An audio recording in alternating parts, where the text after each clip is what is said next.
As such आत्मा का formation कैसा है इसके लिए बात बताते। एक बात तो बहुत स्पष्ट हो गई कि आत्मा कोई प्रोडक्ट नहीं, अनादिकाल से, और अशुद्ध आत्मा अनादिकाल से।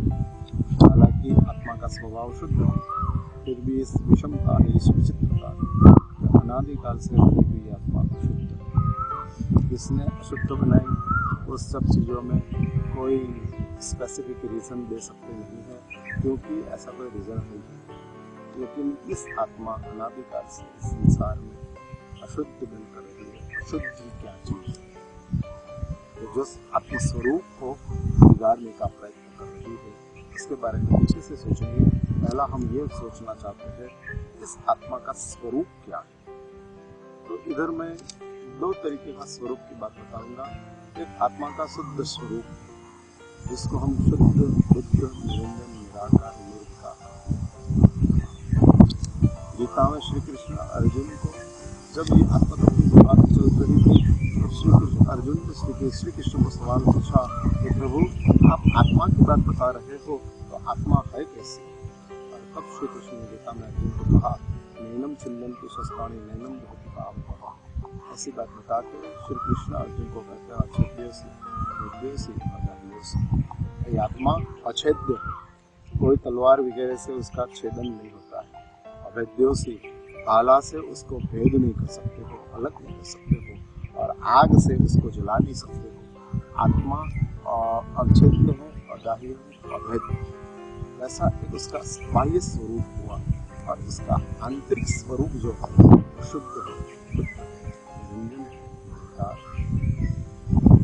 अनसुया नाम की एक महासती अपने बेटे को जब झूले में झुलाती थी, तो यही बात बताती थी, शुद्धोऽसि बुद्धोऽसि निरंजनोऽसि मदन माया परिवर्जितोऽसि। ये बालक, तू बालक नहीं है, तू एक आत्मा है। और तू आत्मा कैसी आत्मा है? शुद्धोऽसि बुद्धोऽसि निरंजनोऽसि, शुद्ध है। मैंने काम, क्रोध, अहंकार, ईर्ष्या, उन सब द्वंद्वों से ऐसी तू शुद्ध आत्मा है, बुद्ध है। तू अपने आप को पहचानता है, वही बुद्धत्व है। बुद्धत्व मीन्स व्हाट? किसको बुद्धत्व कहते हैं? तो खुद को पहचानना, वही बुद्धत्व है। दुनिया को पहचानने वाला अज्ञानी हो सकता है या तो ज्ञानी हो सकता है।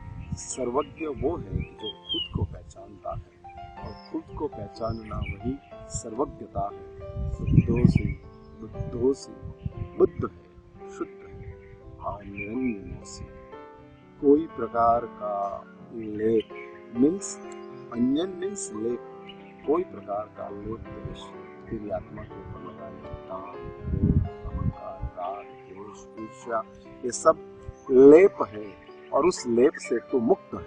इस आत्मा शुद्ध है, बुद्ध है, निरंजन है, निर्विकार है।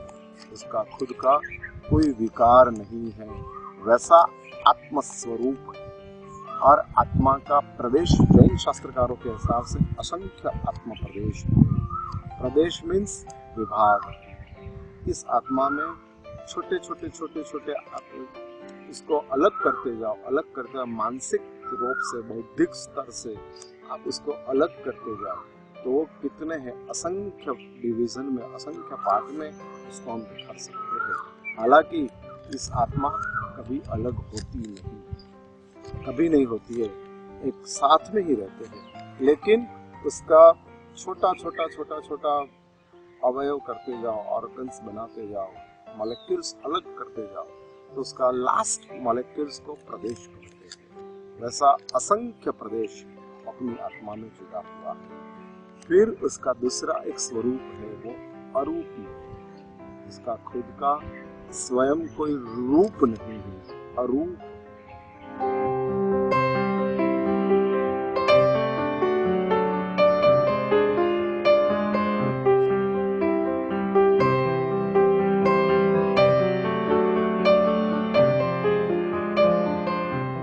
आकाश का जैसा कोई रूप नहीं है, वैसे अपनी आत्मा का कोई रूप नहीं।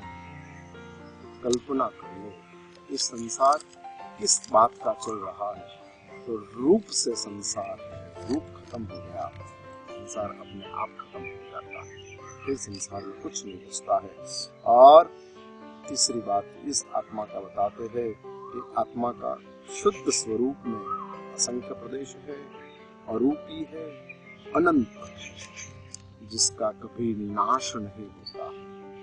आत्मा का नाश नहीं होता है और इसलिए वो अनंत है। ये आत्मा का मोक्ष का जो स्वरूप है, उस स्वरूप की बात मैंने आपके समक्ष रखी। अब मैं आत्मा जब संसार में होती है, कि जिस आत्मा संसार में रहकर संसार की दुनिया में भटकती है, भूतकाल में कहाँ थी, भविष्य में कहीं जाने वाली है, ऐसी जो आत्मस्थिति है जिसको हम आत्मा भ्रमण कहते हैं, परिभ्रमण कहते हैं, भाव भाव में बदलते रहना और जीवन की यात्रा चालू रहती है। ऐसा जो संसार की यात्रा है जिसमें आत्मा का अशुद्ध स्वरूप है, जिसमें शुद्ध स्वरूप नहीं है, ऐसा अशुद्ध स्वरूप आत्मा का क्या है, उसका भी मैं 3 बात बताऊंगा। जो आत्मा का जन्म होता है, जीवन होता है, मृत्यु होता है। जैसा उधर शुद्ध बुद्ध निरंजन है शुद्ध स्वरूप में, वैसा इधर अपनी आत्मा का सांसारिक स्वरूप जो है विकृत रूप है। उस विकृत रूप क्या है तो शास्त्र में बताया है और कहते हैं वो जन्म लेती है, जीवन जीती है और अल्टीमेटली आत्मा की मृत्यु होती है। हालांकि ये तीनों 3 उपाधियां जो है वो आत्मा की नहीं है, इसी की वजह से आत्मा के ऊपर थोप डाली। जन्म शरीर का होता है और हम कहते हैं आत्मा का जन्म हुआ। एक कमनसीबी है, मुश्किल परिस्थिति है। वैसे जीवन इस संसार में जो चलता है वो शरीर का चलता है, आत्मा का नहीं चलता है। फिर भी हम कहते हैं कि शरीर का जन्म जीवन चल रहा है और मृत्यु इस संसार में शरीर की होती है, शरीर खत्म हो जाता है, आत्मा की मौत होती नहीं है। फिर भी हम कहते हैं कि मृत्यु आत्मा की हो गई। ऐसा विकृत स्वरूप इस आत्मा का जन्म, जीवन और मरण चल रहा है। उपनिषदों में छोटा सा एक दृष्टांत आता है, बात उसमें ऐसी बनी है। राजकुमारी का नाम मदालसा था और वो मदालसा छोटी उम्र से ही 12-14 साल की उम्र से उसने तय कर लिया था कि मुझे शादी नहीं, क्योंकि उसने एक दिन अपनी 14 साल की उम्र में जब उसकी मुक्त अवस्था थी, निर्दोष जीवन जी रही थी और 12-14 साल की उम्र हो रही थी, शारीरिक विकास हो गया था और मन में कुछ आकांक्षाएं, इच्छाएं भी प्रकट होने लगी थी। उस समय उसने एक ऐसा एक दृश्य देखा कि जिस दृश्य की वजह से उसको ऐसा लगा कि शादी नहीं करनी, और उसने तय कर लिया कि मुझे शादी नहीं करनी। 22-24 साल की उम्र की लड़की हुई, राजकुमारी हो गई। तब पिता ने, राजा ने मदालसा को कहा, बेटा तेरी शादी के लिए हम लड़का ढूंढने के लिए प्रयत्न कर रहे हैं। और तब मदालसा ने बताया कि पिताजी मैं तो जब 14 साल की उम्र की थी तब से ही मैंने प्रतिज्ञा ले ली है कि मैं अकेली रहूंगी, और पिताजी यदि मुझे जंगल में एक महल बना के देंगे तो गांव के बाहर अपना जो जंगल है, जंगल में ये महल में मैं अकेली ही अपनी आत्म कल्याण की साधना करूंगी, साधक के रूप में अपना जीवन जीऊंगी और मस्ती से अपना जीवन को बसा दूंगी। पिता ने मदालसा की इस इच्छा को मानकर, स्वीकृति देकर जंगल में एक महल बना दिया और वो जंगल में रहते 25, 27, 28, 29, 30, 32 साल की उम्र की जंगल में हो गए। जंगल में जाने के बाद भी 12-14 साल हो गया था। प्रसन्नता से अपना जीवन जी रही थी, न कोई इच्छा थी, न कोई द्वंद्व थे, जो पूर्ण संतोष परमात्मा भक्ति में, आत्म चिंतन में अपना समय प्रसाद कर रही थी। उसमें एक दिन एक राजकुमार वही जंगल में शिकार करने के लिए आया। कोई शिकार तो मिला नहीं, लेकिन घोड़ा ने उसको, घोड़ा के ऊपर था और घोड़ा तेज रफ्तार से दौड़ते दौड़ते मदालसा का जो राजमहल था 7 मंजिले का था, उसके पास में जंगल में लाके घोड़ा खड़ा हो। राजकुमार ने महल देखा, विशाल महल था, आसपास में बहुत बड़ा गार्डन था, बगीचा था, बीच में महल था, सफेद कलर का था। और राजकुमार नीचे उतर गया। महल को बहुत बड़ा लुभावना था, प्रसन्न करने वाला था, और इसलिए राजकुमार उतर गया घोड़े के ऊपर से और महल के प्रवेश द्वार में प्रवेश करके अंदर जाता है। और अंदर जाने के साथ 1 मंजिला, 2रा मंजिला, 3रा मंजिला, 4था, 5वां, 6ठा, 7वां मंजिले के ऊपर पहुंच जाता है। और 7वें मंजिले के ऊपर एक 38 साल की उम्र की एक युवान स्त्री बैठी थी, आत्मसात मना में थी। शांति से राजकुमार उधर बैठ गया। 1 आध घंटा पसार होने के बाद राजकुमारी मदालसा ने आंख खोली, और आंख खोलने के साथ उसने राजकुमार को देखा। कौन हो आप? मदालसा पूछ रही। तब राजकुमार ने अपना नाम, अपना नगर, अपने बाप, इन सबका नाम बताया। अच्छा, तो आप इधर क्यों आए? मदालसा पूछती।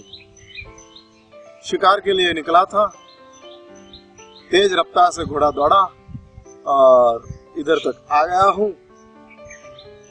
ठीक है। और राजकुमार भी डरते डरते उस मदालसा को पूछ रहा है कि आप कौन हो? मदालसा अपनी बात बताती है, अपना संकल्प की बात भी करती है। सुनने के बाद राजकुमार का मन हो गया कि मुझे शादी करनी है तो इनके साथ ही करनी। और राजकुमार ने मदालसा को बताया कि मैं आपके साथ शादी करना चाहता हूं। तब मदालसा राजकुमार को कहती है कि मैं शादी करने के लिए तैयार हूं, लेकिन मेरी एक शर्त। क्या शर्त? एक ही शर्त है, शादी करने के बाद उनको जो भी संतान होंगे, बच्चे होंगे, उस बच्चे का बड़ा करने के बाद उसको क्या कराना, कहाँ भेजना, वो सब मैं तय करूंगी।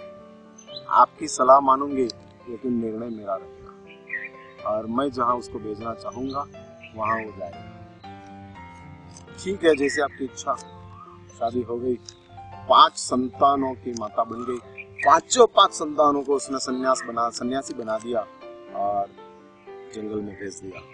अलख लेंगे, ओम नमः शिवाय, और अपनी आत्म साधना में 5 बैठे रहते। बहुत सालों के बाद वापस 6ठी बार सगर्भा होती है, और सगर्भा होने के साथ राजा उसको विनंती करता है, महादेवी, मुझे एक संतान की जरूरत है कि जो अपना राज्य को चला सके, अपनी परंपरा को आगे बढ़ा सके, अपना वंश को निर्वंश नहीं होने दे। ऐसा एक राजकुमार की जरूरत है। मेरी आपको विनंती है कि अब आने वाला बेटे को आप राजा बनाओ, और राजा बनाने के लिए संस्कारित करो, ट्रेनिंग दो, तो अपने वंश वारस को बहुत बड़ा उपकार होगा। राजकुमार ने वो बात का स्वीकार कर लिया। जन्म हुआ मदालसा ने स्वीकार करने के बाद, और बालक बड़ा हो रहा है, झूले में झूल रहा है, और उस समय बालक को माँ संस्कार देने का काम कर रही थी, और उसमें एक समय झूले में झूलता हुआ छोटा सा बच्चा रोने लगा। रोता है, तब मदालसा उसको कहती है और कहती है, बालक, मृत्युर्विवेशी किम बालक। संस्कृत भाषा में, उपनिषदों में ये बहुत बड़ा प्रसिद्ध श्लोक मदालसा के मुंह में से निकला है, और इस श्लोक इधर मैं आपके समक्ष रखता हूँ। इसमें कहते हैं, मृत्युर्विवेशी किम बालक, हे बालक, तू मौत से डर रहा है। सच भीतम न मुंचती, वो मौत डरने से किसी को छोड़ता नहीं है। तूने जन्म लिया है तो मरना ही पड़ेगा, इस आत्मा का विकृत स्वरूप है। जन्म है तो मौत भी है। इसलिए चरपट पंजरिका नाम के ग्रंथ में भगवान शंकराचार्य एक श्लोक में बताते, पुनरपि जननम पुनरपि मरणम पुनरपि जननी जठरे शयनम ये संसार खलु विस्तारे कृपया पाहि पार मुरारे। बार बार जन्मते रहो, बार बार मरते रहो, और इस संसार में भटकते रहो, ऐसा शंकराचार्य कहते हैं। और इधर माँ अपने बेटे को कहती है कि बेटा, मौत से डरने से मौत हमको छोड़ के जाती है। सच भीतम न मुंचती, डरने से मौत हमको छोड़ती है। और आगे जाके मदालसा अपने बेटे को आर्य दर्शन का सबसे बड़ा तत्व ज्ञान सिखाती है और कहते हैं कि बेटा अजातम नैव गृह्णाति कुरु यत्न अजन्मनि। जबरदस्त बात माँ अपने बेटे को झूले में झूलते हुए बेटे को बताती है और कहती है कि बेटा अजातम नैव गृह्णाति, जिसने संसार में जन्म नहीं लिया है उसको मौत पकड़ नहीं सकती है। और इसलिए यदि तुझे मृत्यु से डर लग रहा हो तो अजन्मा बनने का प्रयत्न करो।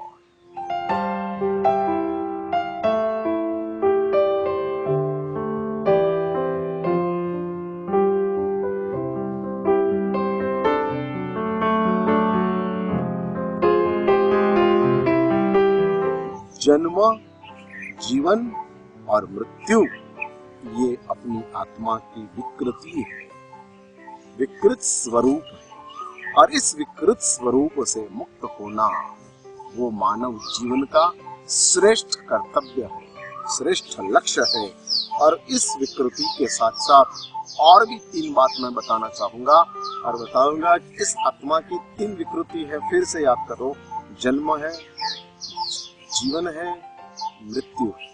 अभी जन्म के बारे में बात करेंगे तो हमको जहाँ जन्म लेना है उधर जन्म मिलता नहीं, इसलिए अपना जन्म बिना इच्छा का। कोई हमको गत जन्म में ऐसी इच्छा थी कि मानव बनना है और इसलिए हम मानव बन गए, ऐसा नहीं है।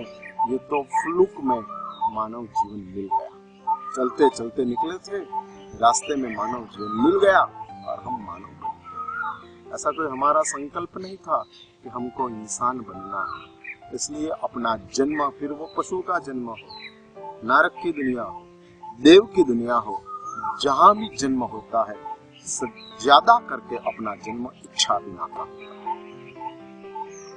नंबर 2, हम जो जीवन जीते हैं उसमें हमारा जीवन सब पाप से चलता है। कुछ न कुछ पाप किए बिना सांस हम ले ही नहीं सकते। अरे संसार में जीवन पाप से भरा है, इच्छा बिना का जन्म है, पाप से भरा हुआ जीवन है और अल्टीमेटली अपनी मौत जो होती है वो रिबा रिबा के मरने की बात है, तड़प तड़प के मरते। मृत्यु में समाधि नहीं है, जीवन में आनंद नहीं है और जन्म में अपनी इच्छा नहीं। ये अपनी आत्मा का 3 विकृत स्वरूप है। और इस आत्म तत्व जो है, जिस आत्म तत्व के लिए जैन दर्शन ने सब कुछ बातें बताई है, उस आत्मा तत्व कैसा है। मैंने सबसे पहला आत्मा की बात की प्रभु महावीर देव के माध्यम से, फिर मैंने आत्म तत्व को नहीं मानो तो क्या क्या दिक्कतें आती है वो सब बातें बताई। यदि आत्मा ही नहीं रहा तो संसार कैसे रहेगा। इसलिए आत्म तत्व की स्थापना की बात की। और अब के प्रवचन में अभी मैंने आपको ये सिखाया कि आत्मा स्वरूप क्या है, आत्मा सच क्या कैसा है उसकी बात बताई। अभी मैं आगे के चैप्टर में आपको आत्मा कैसी है और कहाँ कहाँ उसका कैसा सिस्टम है उसके लिए बात अगले चैप्टर